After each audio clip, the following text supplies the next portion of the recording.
दोस्तों बहुत बड़ी खबर सामने आ रही। गुलाम हैदर वो एक मजबूर बाप जिसको आप जानते हैं कि पिछले साल जिसकी औरत अपने बच्चों को लेकर अपने आशिक के बाद पड़ोसी मुल्क में चली गई थी और लगातार कोशिश वो करता रहा वीज़ा के लिए। वो दफ्तर पे दफ्तर इधर उधर जाता रहा लेकिन उसकी किसी ने मदद नहीं करी, जहाँ तक कि हुकूमत ने भी उसकी मदद नहीं करी।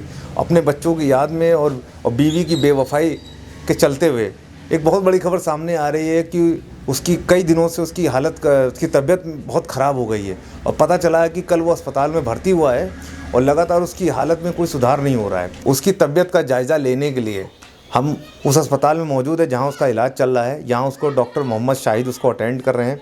जानेंगे कि कैसे हालात हैं, कब तक वो रिकवर हो पाएगा। और बातचीत की शुरुआत करने से पहले आप लोगों के लिए एक सवाल, आपको क्या लगता है क्या गुलाम की सेहत जल्दी सुधर जाएगी? अगर आपका जवाब है हाँ तो तुरंत यस लिख दीजिएगा, अगर आपका जवाब है नहीं तो तुरंत नो लिख दीजिए।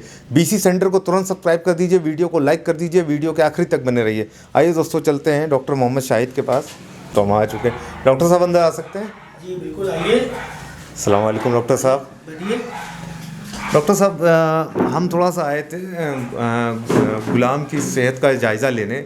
हमें पता चला है कि उसकी तबीयत काफ़ी दिनों से ख़राब है और आप ही उसका ट्रीटमेंट कर रहे हैं। तो डॉक्टर साहब इस समय गुलाम की हालत है कैसी? अब देखो हालत कैसी है, हालत तो अभी स्टेबल है, वैसे ही है। अभी हमने उनको आईसीयू में शिफ्ट किया है जी।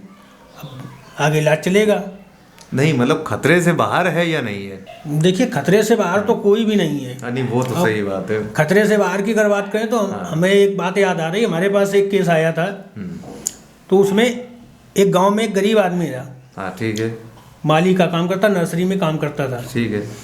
उसकी एक लड़की थी, ज़्यादा उम्र भी नहीं थी उसकी। तो वो अपने एक दोस्त से मिलने स्टेशन गई हुई थी। अच्छा वो लड़की गई हुई थी? हाँ। ठीक है। शाम का समय था, वो चली गई स्टेशन, गांव से काफ़ी दूर शहर में था। वहाँ वो गई तो वहाँ पर वो अपने दोस्त का इंतज़ार कर रही थी और उसका दोस्त आया नहीं। कई ट्रेनें निकल गई, दोस्त आया नहीं, दोस्त से संपर्क भी नहीं हो पा रहा। रात काफ़ी हो गई। इसके बाद अब वो लड़की डर रही कि अब घर कैसे जाएं। रात का समय है। रात का समय है। सही है। अब वो लड़की वहाँ पर खड़े खड़े रोने लगी। इतने में एक ऑटो वाला आया। उसने उससे पूछा कि भाई तुम क्यों रो रही हो? तो उसने कहा कि हम अपने दोस्त से मिलने आए थे और काफ़ी समय हो गया, हम सुबह के घर से निकले हैं, हमने कुछ खाया पिया भी नहीं है और हमारा दोस्त भी नहीं आया तो हम परेशान हैं। तो रिक्शे वाले ने उसकी बातें सुनी और कोई भी जवाब नहीं दिया, ना कुछ उसने रिएक्ट किया, अपना रिक्शा घुमाया और चला गया। ठीक है। लड़की फिर से रोने लगी। इसके बाद थोड़ी देर बाद वो रिक्शे वाला वापस आया उस लड़की के पास। अच्छा। हाँ, और उससे कहा कि तुम जिस दोस्त से मिलने आई हो वो स्टेशन के बाहर तुम्हारा इंतजार कर रहा है और वो भी रो रहा है। अच्छा।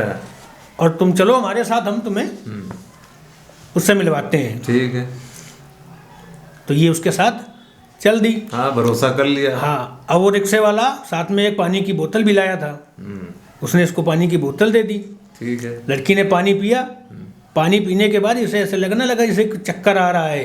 अच्छा। हाँ, पानी पीते ही खैर लड़खड़ाते लड़खड़ाते ये जाने लगी। इसके बाद ये उसके रिक्शे में बैठ गई और जैसे ही रिक्शे में बैठी है बेहोश हो गई।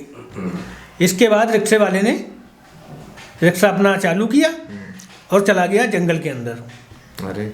और जंगल में ले जाके उसके साथ गलत काम किया। दरिंदगी मतलब कर रहा हाँ। था उसके साथ।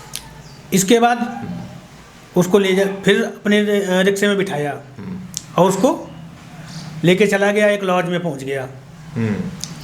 तो वहाँ जब पहुंचा तो वहाँ कमरे में पहले से उन्होंने 10-12 लोगों को बुला के रखा हुआ था, फ़ोन कर दिया था कि आप वहाँ मिलो। अरे। अब वो वहाँ पहुँच गए।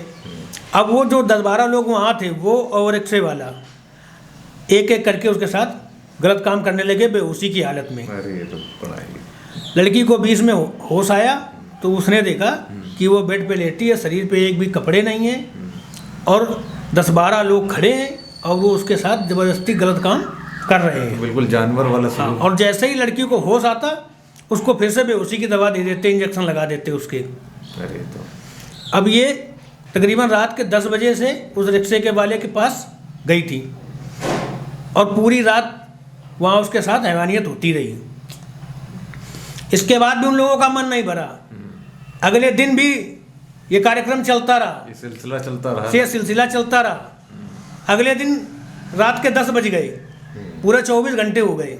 अरे इसके बाद उनमें से एक लड़के को उस पर दया आई, या ये कह सकते हो कि उन लोगों का मन भर गया। रहम कैसे कर दिया भाई? हाँ, रहम आ गया। तो उसने उस लड़की को वहाँ से उठाया और ले जाके स्टेशन पर छोड़ दिया और वो भाग गया वहाँ से छोड़ के। ये भी नहीं पूछा कि वो उसको खिला देते या कुछ पिला देते, कुछ नहीं, ऐसे छोड़ के भाग गया। अब स्टेशन पे जो वहाँ पर स्वीपर काम कर रहे थे, उन्होंने उसको देखा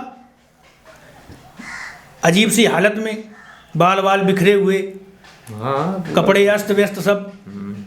तो उन लोगों ने जो है उससे पूछा तो वो कुछ बता नहीं पाई। तो उन दोनों लोगों ने भी उसके साथ गलत काम किया वहाँ स्टेशन पे ही। मतलब क्या, मतलब कोई नहीं छोड़ रहा है, मतलब कोई नहीं छोड़ा। इसके बाद उसको जो है ट्रेन में सीधे बिठा दिया। अब वो ट्रेन में सिमटी सी बैठी और ट्रेन अपने आखिरी स्टॉप पे पहुंच गई। अब आखिरी स्टॉप पे जब पहुंच गई तो सब लोग उतर गए, किसी ने उसके ऊपर ध्यान नहीं दिया। ठीक है। उसी ट्रेन में रेलवे का एक सिपाही बैठा हुआ था। हाँ ठीक है।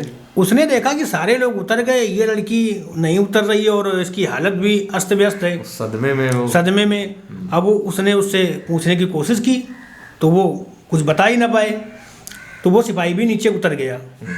अब क्योंकि ट्रेन का आखिरी स्टॉप था तो लड़की को भी उतरना था, तो वो भी वहाँ उतर गई।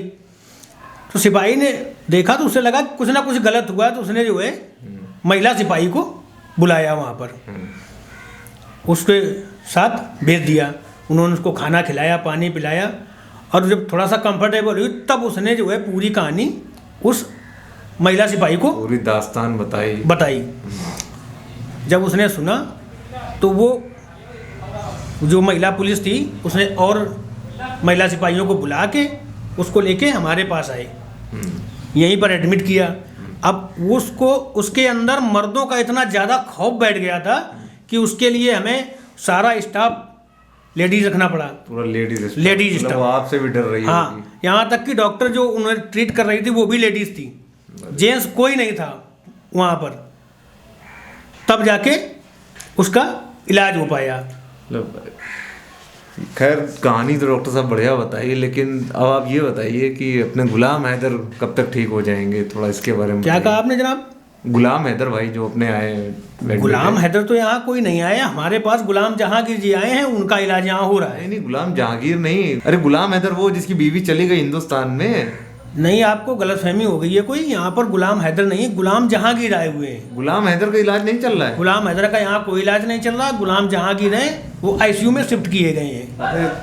तो डॉक्टर साहब पहले बता देते, इतनी लंबी आप कहानी हमको सुना डाली आपने। आपको पूछना चाहिए था कि हम गुलाम हैदर से मिलने आए हैं। हमने गुलाम बोला था, लेकिन आपने गुलाम बोला तो गुलाम जहांगीर हमारे पास आए हुए हैं तो हमने बता दिया, हाँ आईसीयू में शिफ्ट किया है। चलिए, अच्छा, चलिए ठीक है, अच्छा शुक्रिया डॉक्टर साहब। खैर दोस्तों, थोड़ा सा गलत फहमी हो गई है। मैं जिस गुलाम को ढूंढने आया था वो गुलाम जहांगीर निकला। बाकी इस वीडियो को ज़्यादा सीरियस लेने की ज़रूरत नहीं है। बाकी बने रहिए आपके अपने शो बीसी सेंटर में। मिलेंगे अगले एपिसोड में नई बीसी के साथ। देखा आपने लापरवाही का नतीजा है। भतारा बसल जाके ना सिखबा, तेवारा ई ढोढ़ी के आशिक